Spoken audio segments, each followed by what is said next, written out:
Assalamualaikum warahmatullahi wabarakatuh. Perkenalkan, nama saya Aulia Khoiria Safira, NPM 181000072. Di sini saya akan mempresentasikan mengenai dampak dan pengaruh pernikahan dini terhadap finansial dihubungkan dengan Undang-Undang Nomor 16 Tahun 2019, perubahan atas Undang-Undang Nomor 1 Tahun 1974 tentang perkawinan. Yang pertama, di sini saya akan membahas mengenai latar belakang pernikahan merupakan suatu hal yang dinantikan dalam kehidupan manusia, karena melalui sebuah pernikahan dapat terbentuk sebuah keluarga yang akan dapat dilanjutkan dengan memiliki keturunan. Pernikahan di bawah umur yang dialami remaja berusia 16 tahun ternyata masih menjadi fenomena di beberapa daerah di Indonesia. Pernikahan di bawah umur dipahami sebagai praktek pernikahan yang dilakukan oleh suatu kedua mempelai yang tidak sesuai dengan usia nikah, baik secara agama maupun peraturan perundang-undangan. Undang-Undang Nomor 16 Tahun 2019, perubahan Undang-Undang Nomor 1 Tahun 1974 tentang pernikahan, Lembaran Negara Republik Indonesia Tahun 1974 Nomor 1, tambahan Lembaran Negara Republik Indonesia Nomor 319 sebagai berikut.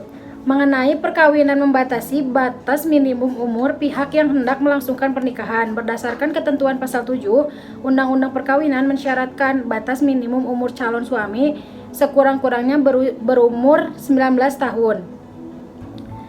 Dampak dari pernikahan di bawah umur antara lain adalah terjadi pertengkaran, perselisihan, dan percekcokan. Apabila hal itu terjadi, maka dapat menimbulkan perceraian. Dengan tingginya tingkat pernikahan di bawah umur dalam suatu masyarakat akan menimbulkan pengaruh terhadap perkembangan anak, terutama terkait dengan pemenuhan hak-hak anak. Di samping itu juga terjadi pengaruh terhadap kehidupan rumah tangga, terutama terkait pelaksanaan hak dan kewajiban suami istri. Sementara secara mental atau rohani, mereka yang telah menikah dalam usia matang lebih bisa mengendalikan emosinya dan mengendalikan nafsunya. Pernikahan yang sukses sering ditandai dengan kesiapan memikul tanggung jawab. Mengenai identifikasi masalah, di sini saya mempunyai 3 identifikasi masalah. Yang pertama, apakah yang melatar belakangi terjadinya pernikahan dini dan apa akibat hukumnya? Yang kedua, bagaimanakah perlindungan hukum bagi istri yang tidak mendapatkan nafkah suami yang diakibatkan karena pernikahan usia dini? Yang ketiga, bagaimana upaya hukum yang dilakukan oleh istri untuk mendapatkan keadilan menurut Undang-Undang Perkawinan? Tujuan penelitian di sini, yang pertama untuk mengetahui latar belakang terjadinya pernikahan dini dan akibat hukumnya. Yang kedua, untuk mengetahui perlindungan hukum bagi istri yang tidak mendapatkan nafkah suami yang diakibatkan karena pernikahan usia dini. Yang ketiga, untuk mengetahui perlindungan hukum bagi istri yang tidak mendapatkan nafkah suami yang diakibatkan karena pernikahan usia dini. Kegunaan penelitian ini, yang pertama, kegunaan secara teoritis. Penelitian ini diharapkan dapat menambah pengetahuan mengenai pernikahan dini yang banyak terjadi di kalangan masyarakat, khususnya dilihat dari sudut pandang ilmu hukum dan peraturan perundang-undangan yang berlaku, yang diharapkan dapat menambah wawasan. Yang kedua, kegunaan secara praktis. Hasil penelitian ini diharapkan mampu memberikan masukan yang berarti khususnya bagi para pemerintah maupun orang tua agar lebih memperhatikan lagi mengenai cara mendidik anak, yaitu dengan melakukan edukasi. Dengan ini diharapkan tidak ada lagi kasus pernikahan dini yang berdampak pada banyaknya angka perceraian akibat tidak kesiapannya seorang suami dalam finansial. Kerangka pemikiran di sini, apabila masih di bawah umur, maka pernikahan tersebut dinamakan pernikahan dini. Pengertian secara umum, pernikahan dini yaitu merupakan institusi agung untuk tingkat 2 insan lawan jenis yang masih remaja dalam suatu ikatan keluarga. Dalam 10 tahun, perkawinan anak di daerah pedesaan berkurang 5,76%. Sementara di daerah perkotaan hanya berkurang 1%. Mengindikasikan perkembangan yang lebih lambat di perkotaan, definisi perkawinan anak adalah perkawinan formal atau informal, di mana salah satu atau kedua pihak berusia di bawah 18 tahun. Prevalensi perkawinan adalah perempuan usia 20-24 tahun yang menikah sebelum berumur 18 tahun dibagi dengan jumlah perempuan usia 20-24 tahun. Hasil Susena Sulawesi Barat memiliki prevalensi tertinggi yaitu 19,43%. Sementara Jawa Barat memiliki angka absolut tertinggi yang diperkirakan mencapai 273,300 perkawinan anak. Oleh karena itu, perkawinan di bawah umur menurut konsep Undang-Undang Nomor 16 Tahun 2019, perubahan Undang-Undang Nomor 1 Tahun 1974 tentang perkawinan hanya berkaitan dengan batasan umur semata. Konklusi itu akan semakin memperoleh pembenaran jika mencermati sejarah pembentukan undang-undang perkawinan, di mana pertimbangan batas usia kawin adalah kematangan biologis seseorang atau bukan kedewasaannya. Undang-undang perkawinan memberikan toleransi bagi setiap warga negara yang batas usianya belum mencukupi dengan surat dispensasi dari pengadilan atau pejabat lain yang ditunjuk oleh kedua orang tua pihak, pria maupun wanita, terdapat di dalam pasal 7 ayat 2 Undang-Undang Nomor 16 Tahun 2019 Perubahan Undang-Undang Nomor 1 Tahun 1974 tentang perkawinan.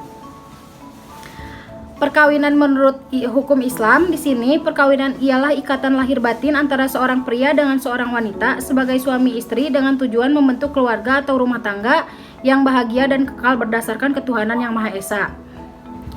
Perkawinan menurut hukum adat, yaitu perkawinan adalah salah satu peristiwa yang sangat penting dalam kehidupan bermasyarakat, sebab perkawinan itu tidak hanya menyangkut wanita dan pria bakal mempelai saja, tetapi juga orang kedua belah pihak, saudara-saudaranya, bahkan keluarga-keluarga mereka masing-masing.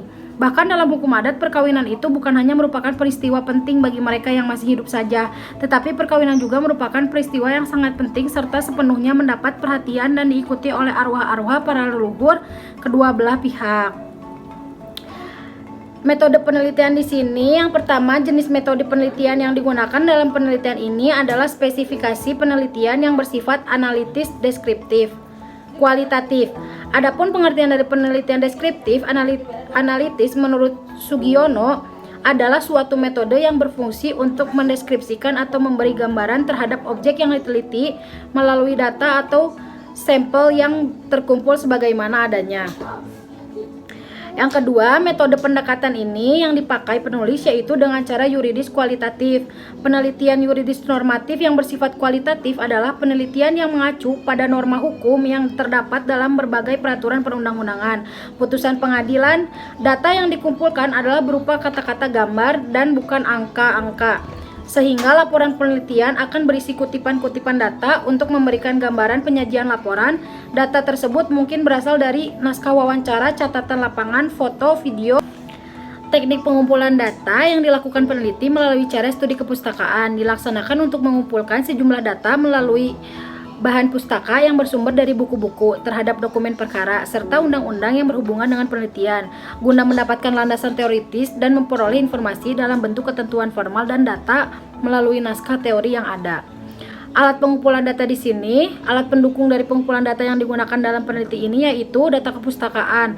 Alat yang digunakan oleh peneliti dalam pengumpulan data kepustakaan adalah alat tulis, buku-buku, dan peraturan perundang-undangan di mana peneliti membuat catatan tentang data yang diperlukan serta dilakukan melalui alat elektronik berupa komputer atau laptop guna mendukung proses penelitian dengan data yang diperoleh. Analisis data yang dilakukan setelah data terkumpul melalui penelitian lapangan, baik data primer maupun data sekunder, akan dianalisa secara kualitatif dengan berpijak pada landasan teori dan peraturan perundang-undangan yang berkaitan dengan penelitian dan penulisan ini. Untuk menganalisis data yang telah diperoleh, peneliti menggunakan teknik analisis deskriptif kualitatif, yaitu dengan menggambarkan keadaan objektif di lapangan. Yang dimaksud dengan teknik ini adalah bahwa data yang terkumpul akan diolah dan dihubungkan dengan masalah pokok yang kemudian akan dianalisis dan diinterpretasikan serta dideskripsikan untuk mendapatkan kesimpulan yang tepat. Yang terakhir, lokasi penelitian dalam pengumpulan data penelitian ini dilakukan di berbagai tempat seperti perpustakaan dan instansi atau lembaga pemerintahan. Sekian yang dapat saya sampaikan dalam presentasi tersebut. Mohon maaf jika banyak kesalahan. Wassalamualaikum warahmatullahi wabarakatuh.